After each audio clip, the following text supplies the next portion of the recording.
Le psyllium blond, on en entend beaucoup parler, mais qu'est-ce que c'est vraiment? Est-ce juste une simple graine ou est-ce que ça cache quelque chose de plus puissant pour notre santé digestive?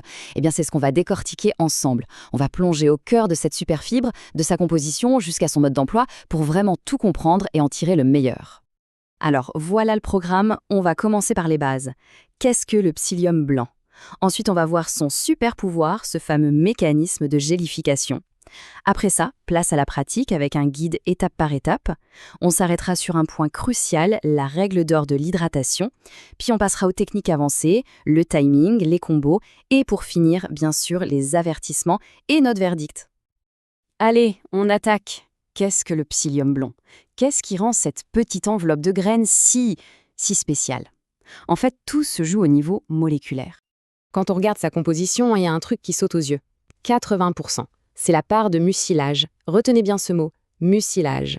C'est vraiment la substance active, le cœur du réacteur si on veut. C'est de là que viennent quasiment tous ces bienfaits. Et ces mucilages, qu'est-ce que c'est exactement? Eh bien, ce sont des fibres solubles qui ont une capacité assez dingue. Elles peuvent absorber jusqu'à 40 fois leur poids en eau.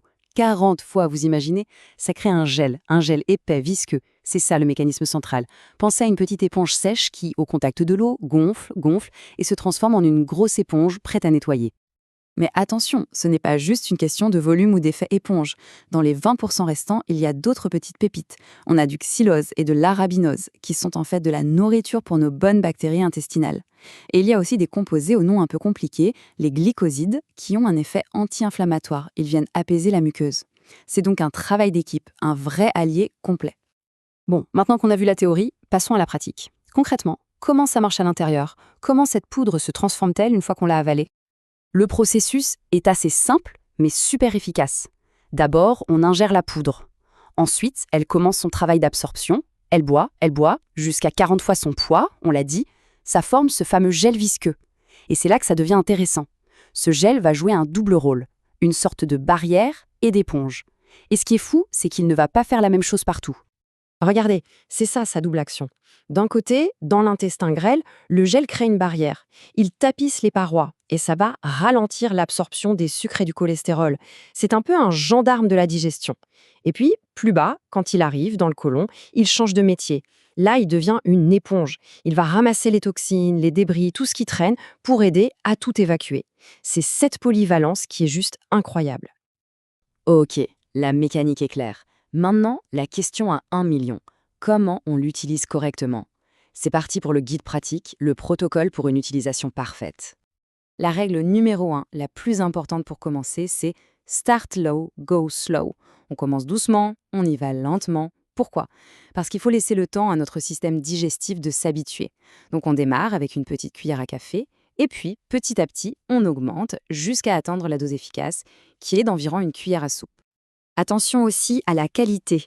Tous les psylliums ne se valent pas, loin de là. Ce qu'on veut, c'est le tégument pur, si possible bio, de couleur beige, clair. Ce qu'on veut absolument éviter, ce sont les versions avec des arômes, des sucres ajoutés, bref, tout ce qui n'est pas nécessaire et qui ne fait que diluer son efficacité. Alors, la méthode parfaite, le gold standard, c'est quoi? C'est simple. On met sa dose dans un grand verre d'eau, on mélange très très vite et on boit immédiatement. On n'attend pas. Pourquoi? Parce que l'objectif, c'est que le gel se forme dans le corps, pas dans le verre. Si on attend, ça devient une sorte de pâte épaisse imbuvable.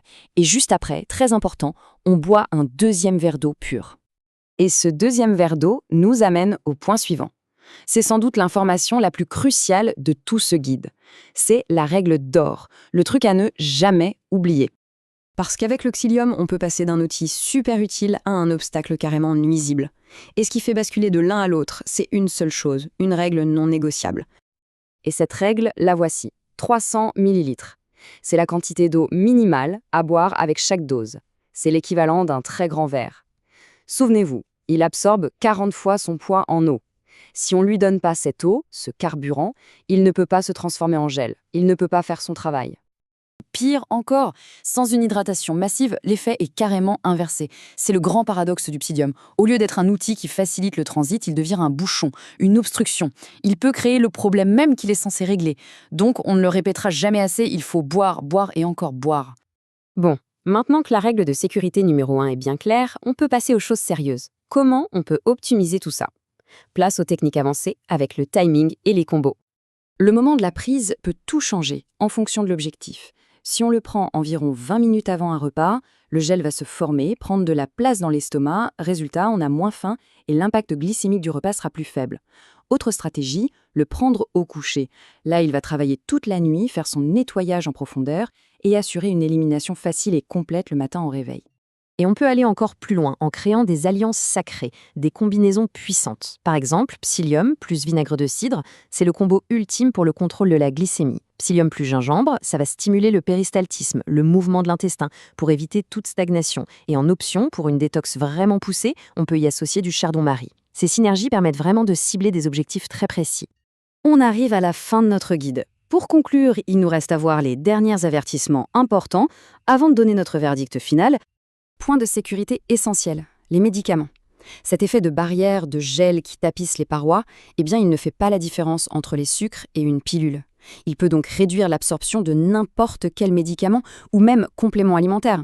La règle est simple, on attend toujours au moins 2 heures entre la prise de psyllium et toute autre chose. Et bien sûr, il y a des contre-indications. Si on souffre d'un rétrécissement de l'œsophage ou de l'intestin, ce qu'on appelle une sténose, ou si on a simplement des difficultés à avaler, alors il ne faut pas en prendre. La prudence est absolument de mise dans ces cas-là. Alors, notre verdict, eh bien, c'est une note quasi parfaite, 4,9 sur 5. C'est énorme. Et pourquoi ? Tout simplement parce que c'est une des fibres les plus douces et les plus efficaces qui existent pour faire un reset du système digestif, pour nettoyer et repartir sur des bases saines. Alors, est-ce que c'est le reset ultime pour le système digestif ? Avec son double mécanisme, son efficacité, sa simplicité, il s'impose vraiment comme un outil fondamental. Quand on l'utilise correctement, et on a vu comment faire, c'est une méthode naturelle et puissante pour prendre soin d'une fonction vitale de notre corps. Finalement, la vraie question n'est pas « est-ce que ça marche ?», mais plutôt « comment l'intégrer intelligemment dans sa propre routine de santé ?»